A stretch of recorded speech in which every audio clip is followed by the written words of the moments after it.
Right now, we're seeing a health sentiment score of plus 0.70 and a strong momentum of plus 0.80, an unusual spike compared to our historical baseline.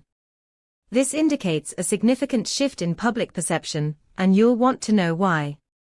Our API returns a rich dataset that includes sentiment scores, momentum metrics, and semantic clusters, allowing you to dive deep into the nuances of health-related discussions. Imagine you're building a health app. With this data, you can identify trending health topics and tailor your content strategy to resonate with users, leveraging the current momentum to engage and inform. For more details on how to integrate this data into your applications, visit pulsebit.lojenterprise.com/docs. Let's get started.